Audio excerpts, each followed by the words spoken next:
जी, हम लोग यहाँ पर बात करेंगे राज कुंद्रा केस के ऊपर।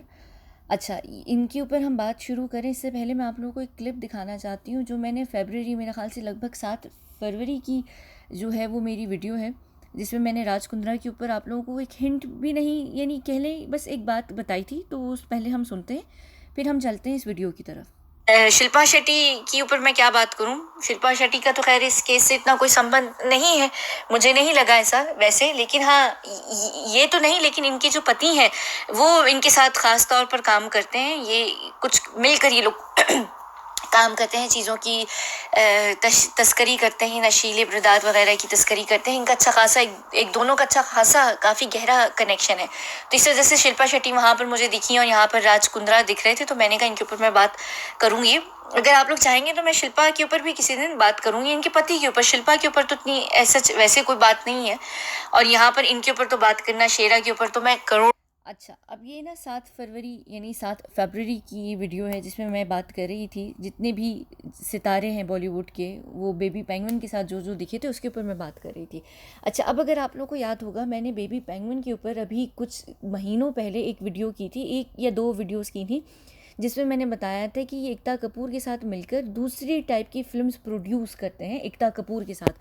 अब आप लोग जानते होंगे कि एकता कपूर ऑलरेडी ALT बालाजी करके जो उनका प्लेटफॉर्म है जहाँ पर वो सीरीज़ के नाम पर ऑलमोस्ट किस टाइप की फिल्म्स प्रोड्यूस, सॉरी, सीरीज़ या फिल्म्स या जो भी चीज़ें प्रोड्यूस करती हैं वो आप लोगों को अच्छे तरीके से पता है। तो मैंने उन वीडियोज़ में एक्सप्लेन किया था कि किस तरीके से एकता करती हैं और उनके पास प्रॉपर किस तरीके से वो लोगों को ब्लैकमेल करती हैं, क्या सब कुछ होता है। और बेबी पेंगुइन का हाथ बहुत बड़ा है। जिस भी स्टेट में आप होते हैं उसकी गवर्नमेंट अगर आपके साथ नहीं मिली हुई तो आप इतने बड़े बड़े गांड के कांड नहीं कर सकते, ये मुमकिन ही नहीं होता है। तो इसका मतलब ये है कि आप स्टेट को अपने हाथ में रखते हैं, स्टेट गवर्नमेंट को, और तभी आप ये काम करते हैं। और इसमें सोने पे सुहागा ये है कि स्टेट गवर्नमेंट के जो क्राउन प्रिंस हैं बेबी पेंगुइन इस वक्त, वो खुद जो है बहुत बड़े पीडोफाइल हैं, और वो इस तरीके की जो फिल्म्स हैं उनको प्रोड्यूस करते खुद डायरेक्टली नहीं, यानी डायरेक्टली करते हैं, पैसा उन्हीं का ही होता है, लेकिन वो करवाते हैं, यानी डायरेक्टर्स कोई और होते हैं। अब ये किस तरीके से चलता है, क्या होता है, एक तो एकता कपूर है और एकता कपूर बाकायदा इनको सप्लाई भी करती है। वो एकता कपूर वाली वीडियोस का मैं लिंक डिस्क्रिप्शन बॉक्स में डाल दूंगी। लेकिन अब बात आती है यहाँ पर राज कुंद्रा की। राज कुंद्रा का जो परिवार है, शिल्पा का स्पेशली जो परिवार है, वो बेबी पेंगुइन के परिवार के साथ काफ़ी क्लोज है, और एकता कपूर का भी जो परिवार है वो बेबी पेंगुइन के साथ काफ़ी क्लोज है। अब ये दोनों जिस तरीके का धंधा कर रहे हैं, उस धंधे में अगर आप गवर्नमेंट से हाथ में नहीं रखेंगे तो आप काम नहीं कर सकते। और दोनों ही एकता हो गई या कुंद्रा हो गए, दोनों ही सिमिलर टाइप का जो है काम वो कर रहे हैं। अब ALT बालाजी में सिर्फ ये फ़र्क है कि उनके पास परमिशन है, वो काम लीगली कर रही है। यहाँ पर इसका इशू क्या है कुंद्रा केस में, अगर मैं यहाँ हम इसको बिल्कुल आसान शब्दों में मैं इसके ऊपर बात करूँ तो ये किस चीज़ का केस है। ये असल में केस उस टाइप की फ़िल्म बनाने का केस नहीं, ये केस है फ्रॉड का है, ये फोर्स का है, ब्लैकमेलिंग का है, इलीगल तरह से बिज़नेस करने का है। अगर ALT बालाजी ये बिज़नेस कर रही है लीगल तरीके से, वही अगर तरीके से ये करते तो ये इलीगल इशू ना बनता। अब वो क्या करते हैं, वो आप एक चीज़ को लीगल इसलिए नहीं करते हैं क्योंकि उसमें काफ़ी सारा पेपर वर्क होता है, उसमें काफ़ी सारा आपको पैसा देना पड़ता है, बिल्कुल टैक्स की तरह। आप ऐसी बड़ी, जैसे अगर आप इवन शराब का भी व्यापार करते हैं या आप किसी और चीज़ का भी व्यापार करते हैं तो उसका टैक्स जो होता है वो डिफरेंट होता है हर देश में, वो नॉर्मल टैक्स से हटकर होता है। तो आप इन चीज़ों से बचने के लिए आप इलीगल तरीके से ये सारे काम करते हैं। अब जैसे यहाँ पर शराब का धंधा देख लें, शराब के धंधे का लीगल तरीका भी, लीगल तरीके से बड़े बड़े ब्रांड्स बेच भी रहे हैं, उनको कोई इशू नहीं होता। इलीगल तरीके से कोई लोकल बनाकर, देसी बनाकर बेचता है तो उसको मसला होता है। मसला यहाँ पर क्या है कि फॉलो नहीं किया गया है सही तरीके से। लीगल रूट पे चलकर अगर ये बिज़नेस या ये जो ऐप थी ये बनाई जाती और इस पर काम होता तो कोई इशू नहीं होता। चलें ठीक है, हम ऐप को भी यहाँ साइड पर करते हैं। मेन मसला क्या है कि यहाँ पर बाकायदा तौर पर बर्बाद किया जा रहा है, एक्सप्लॉइट किया जा रहा है यंग लड़कियों को या न्यू कमर्स को, या वो लोग जो बिल्कुल पैसे के मामले में इस वक्त ज़ीरो पर हैं। आप लोग सब अच्छे तरीके से जानते हैं कि कोविड का एक ऐसा समय रहा है जिस वक्त सब लोग, बड़े बड़े सेलिब्रिटीज़ भी, उनका बैंक बैलेंस तकरीबन ना होने के बराबर हो गया। हाँ ठीक है, जिनके काले धंधे हैं या जिनके पनामा लीक्स में नाम आए हैं या जो बाकी दूसरे टाइप की कामों में हैं, उनका तो बैंक, उनको तो इशू नहीं हुआ, लेकिन अच्छे सितारे या जो भी लोग थे उनके बिजनेसेस नहीं चल रहे थे, फिल्म्स नहीं चल रही थी, पैसा नहीं था, उनके उनके पास पैसा नहीं था। अब आप जानते हैं एक वीकनेस इस वक्त एक इंसान की कि उसके पास पैसा नहीं है। आप उसकी वीकनेस को यूज़ करके आप उसको कह रहे हो कि तुम मेरे साथ काम करो और मैं तुम्हें पैसा दूंगा। फिर आप कॉन्ट्रैक्ट को अब्यूज़ करते हैं, आप मिसयूज़ करते हैं कॉन्ट्रैक्ट को। एक इंसान देखें, यहाँ पर ना बात पूनम पांडे की नहीं है, यहाँ पर बात सनी लियोनी की नहीं है, यहाँ पर बात किसी और मियाँ खलीफा टाइप की लड़कियों की नहीं है कि वो लोग तो ऐसी हैं। इसका ये मतलब नहीं कि अगर वो ऐसी हैं तो आपको एक खुला पास मिल गया उनको मिसयूज़ करने का। नहीं, देखिए हर इंसान की एक एक सेल्फ रिस्पेक्ट होती है और एक हर इंसान एक प्रॉपर क्या कहते हैं, रिस्पेक्ट नहीं, क्या क्या चीज़ कहते हैं, यानी हर इंसान का एक अपना हक होता है अपने राइट्स की लड़ने के लिए। उसका प्रोफेशन क्या है, वो किस तरीके से पैसा कमा रहा है, वो उसका धर्म दी ना। हम उसके ऊपर उंगली नहीं उठा सकते कि यार वो ख़राब तरह की लड़की है तो उसको अगर मिसयूज़ कर भी लिया तो कोई मसला नहीं है। तो फिर हमारी वही मेंटालिटी हो गई कि हाँ, छोटे कपड़े पहन के फुटपाथ पे लड़की चल रही थी तो अगर उसका बलात्कार हो गया तो क्या हुआ, वो तो खुद ही इन्वाइट कर रही थी। बात यहाँ पर छोटे कपड़े की नहीं, यहाँ पर मेंटालिटी की है, क्योंकि बलात्कार तो उनका भी होता है जो पूरे अबाए दुपट्टे नकाब हिजाब में होती हैं। और बात यहाँ खूबसूरत बदन की भी नहीं है। यहाँ तो बलात्कार आप बाहर की यूरोपियन देशों में जाकर देखिए, वहाँ तो बड़ी बड़ी ओल्ड होम्स में जाकर बड़ी औरतों के साथ हो जाता है। तो यहाँ पर मेंटालिटी की बात है। अगर हम ये कहेंगे ना कि पूनम पांडे या कोई शर्लीन चोपड़ा आकर ये बात कह रही है तो ये तो सिर्फ यहाँ पर फुटेज मांग रही है। हमारा मसला हमारी मेंटालिटी है कि हम हर चीज़ में क्या इशू बना देते हैं कि यार वो तो है ही ऐसा, वो कर रहा है तो वो पैसे या फेम के लिए कर रहा है। जब भी मैं हमेशा कहती हूँ कि बड़े बड़े इन लोगों के कांड क्यों नहीं सामने आते, क्योंकि हम जनता के तौर पर इनको कबूल नहीं करते। हमें हर चीज़ का सबूत चाहिए होता है, हमें हर चीज़ के ऊपर ये चाहिए होता है कि यार आम जनता जो है ऐसे बड़े नामों को एक्सप्लॉइट करे, जबकि ये उल्टा होता है। ये लोग अपनी पावर, अपना पैसा, उसको उसका अभी उससे इंसान को अब्यूज़ करते हैं। यहाँ पर फ्रॉड कर रहा है, हरास कर रहा है और सब कुछ हो रहा है किस चीज़ के नाम पर, ऑडिशन के नाम पर।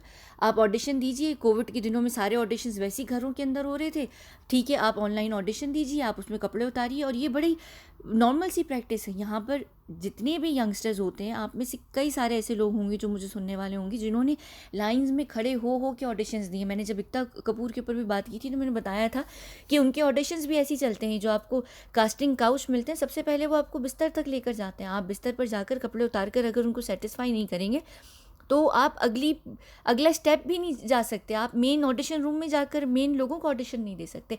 ये वो तो दूर की बात है कि आपको रोल मिलता है कि नहीं मिलता। ये इतनी पुरानी और कॉमन प्रैक्टिस है बॉलीवुड में और इवन हर जगह कि आप ये इसके बिना तो आप आगे बढ़ ही नहीं सकते। और इसकी वजह से हर जगह यंग जो लोग होते हैं वो ब्लैकमेल होते आ रहे हैं। ये आप लोगों को लगता है, सिर्फ ये भी नहीं बल्कि सारी बड़े बड़ी अभिनेत्रियाँ भी, जितनी बड़े बड़े ये स्टार्स हैं, सेलिब्रिटीज़ हैं, फीमेल सेलिब्रिटीज़ हैं, अगर इनके कोई शुरू में गॉडफादर्स नहीं रहे तो इनके भी क्लिप्स, इनके भी ऑडिशन क्लिप्स, हर टाइप की जो चीज़ें होती हैं, या अगर आप ऑडिशन क्लिप्स को रहने दीजिए, कभी कभी बहुत सारी लड़कियां ऐसा काम करती हैं और वो करना पड़ता है। मैं उस पर किसी को जज नहीं करूँगी कि उनको रोल चाहिए तो वो इधर उधर जाके किसी ना किसी के साथ जाती हैं, या तो वैन उसमें जाती हैं, क्या होती हैं इनकी जो, क्या होती हैं यार, मेकअप वैन्स होती नहीं, क्या होती हैं, जो भी होती हैं, आप लोगों को पता है मैं किसी की बात कर रही हूँ। वहाँ जाएंगी, रूम में जाएंगी, उनके घर पे जाएंगी क्योंकि उनको काम चाहिए होता है। कुछ लड़कियाँ होती हैं जो इसके साथ कंफर्टेबल होती हैं, लेकिन आप लोगों को ये अंदाज़ा नहीं होगा कि उस समय पर भी उन लड़कियों को किस तरह से एक्सप्लॉइट किया जाता है कि उनकी उस टाइम पर बिना उनके कंसेंट के चीज़ों को रिकॉर्ड कर लिया जाता है, बाद में उनको सारी उम्र के लिए ब्लैकमेल किया जाता है। आप लोग सोच नहीं सकते, अभी भी बॉलीवुड के अंदर बड़ी बड़ी अभिनेत्रियाँ वो इस ब्लैकमेलिंग का हिस्सा बनती हैं कि उनके चलते हुए करियर्स को तबाह करने का जो है कहा जाता है कि हम आपके करियर्स को तबाह कर देंगे। आपके पुराने टाइम की, उस समय की, जिस टाइम पर आप नई नहीं थी इंडस्ट्री में, हमारे पास वो क्लिप्स हैं या हमारे पास नूड्स हैं, यानी हमारे पास पता नहीं ये है वो है। आप लोगों को पता है अक्सर जो ये लीक होती हैं कि फलाना एक्ट्रेस जो थी कहाँ गई थी, किसी होटल में गई थी और वो वहाँ पर शावर ले रही थी तो उनकी शावर की आ गई या उस रूम की आ गई। ये सारी कहाँ से लीक होती हैं? ये लीक किस तरीके से इसी तरह होती हैं कि जमा करके रखी जाती हैं। इनका प्रॉपर एक डाटा होता है जो कलेक्ट किया जाता है और ये लोग रखते हैं लेवरेज लेने के लिए कि किसी भी टाइम पर किसी को भी किसी भी तरीके से यूज़ किया जा सकता है। इवन उसमें जो भी बड़े बड़े प्रोड्यूसर्स, डायरेक्टर्स या जो भी और लोग इन्वॉल्व होंगे, उनकी भी जान खतरे में होती है, उनको भी इन्हीं चीज़ों पे ब्लैकमेल किया जाता है। आप लोग कहीं पर भी देख लें, किसी भी तरीके से देख लें एक इंसान की कि आप लड़के लड़कियां अगर हैं, ठीक है, आप एक किसी के साथ किसी से रिलेशनशिप में, उसने आपसे कहा यार हमें तुम अपनी तस्वीर भेज दो, आप कभी कभी ऐसी तस्वीरें भेज देते हैं जो बड़ी कॉम्प्रोमाइजिंग सिचुएशन में या पोजीशन में होती हैं, आप भेज देते हैं क्योंकि आप उनसे अंधाधुंध प्यार कर रहे होते हैं।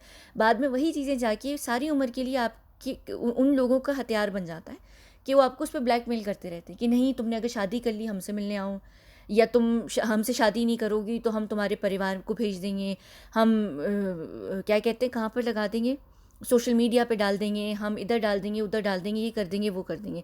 आप लोग यकीन माने मेरे पास एक लड़की थी, उसके साथ ऐसी एक सिचुएशन हुई थी बहुत पहले, ये उससे पहले की बात है, जब मैं यहाँ आई हूँ उससे पहले की बात है। तो मेरी एक फ्रेंड होती थी, उसके साथ ये सिचुएशन हुई, उसको लड़के ने इस चीज़ के ऊपर ब्लैकमेल करना शुरू कर दिया। अच्छा, अब मैंने उसको ये कहा, मैंने कहा वो तुम्हें ना खाली खाली खुली डरा रहा है धमका रहा है, ये ना बहुत ज़्यादा किया जाता है, ये तेज़ाब के सीन में भी किया जाता है। हाँ, लेकिन तेज़ाब में कभी इतना बड़ा रिस्क लीजिएगा मत आप लोग। अक्सर लड़के पानी की बोतल भर कर लड़कियों को इसी तरह डराते हैं कि हमारी बात नहीं मानोगी तेज़ाब फेंक देंगे, होता वो पानी है बहुत सारी सिचुएशंस में, लेकिन कभी कभी असल में तेज़ाब भी होता है, कभी ऐसा रिस्क मत लीजिएगा। अब इसी तरह एग्जैक्टली लड़के क्या करते हैं, हम तेरी चीज़ों को आगे कर देंगे, हम तुझे ब्लैकमेल करेंगे। मैंने उस लड़की को कहा, मैंने कहा बोल उस बंदे को जाकर कि हाँ ठीक है, तूने जो करना है ना, जाकर मेरे फैमिली को, मेरे परिवार को तूने जहाँ भेजनी है, तूने पोस्टर लगाने लगा, अगर तुझे चाहिए मैं तुझे प्रिंटिंग प्रेस लेकर जाती हूँ कि तू बनवा और तू कर, जा तूने जो उखाड़ना है कर। 3 दिन तक ये बात चर्चा में रहेगी, ख़त्म, कल को सब भूल जाएंगे। सोशल मीडिया और ये जो पूरा है वो भरा हुआ है इन चीज़ों से। तुझे लगता है तू मुझे इस पर ब्लैकमेल करेगा, 2 दिन के बाद वो बंदा गायब था। उसको समझ आ गया कि ये लड़की इस बात से दबने नहीं वाली, क्योंकि अगर हकीकत में भी अगर कोई इंसान, कोई लड़का आपकी कोई चीज़ डाल भी दे वेब पर या सोशल मीडिया पर कहीं पर भी, वो कितने समय तक चलेगी, कितने समय तक चलेगी, कुछ टाइम तक चलेगी फिर ख़त्म ना। आप थोड़ी सी बदनामी के लिए सारी उम्र ब्लैकमेल होते हैं, ये गलती होती है हम लोगों से, हम लोग डर जाते हैं। इसलिए कभी भी, मैं भी यहाँ पर फ़िलहाल ज़्यादा राज कुंद्रा के ऊपर बात ही नहीं कर रही, मैं सिर्फ आप लोगों को एक बेसिक इन्फॉर्मेशन दे रही हूँ। राज कुंद्रा के ऊपर मैं शायद अलग वीडियो पे बात करती हूँ। तो ये चीज़ है ना, ये चीज़, इससे डरना ख़त्म कर दें। जब आप अपने डर को अपने अंदर से निकाल कर फेंक देंगे ना, आप दूसरे लोगों का हथियार बनना ख़त्म हो जाएंगे। ये सबसे ज़रूरी चीज़ है। हथियार बनेंगे, अगला आपको इस्तेमाल करेगा, आप इस्तेमाल नहीं होंगे, वो समझ जाएगा कि आप उसके लिए यूज़लेस हैं, वो अगले शिकार पर चला जाएगा। हम अपने आप को जब तक मजबूत नहीं करेंगे ना, हम ज़िंदगी में ऐसे बड़े बड़े ये जो गांड के कांड करने वाले लोग हैं ना, हम इनसे लड़ नहीं सकते।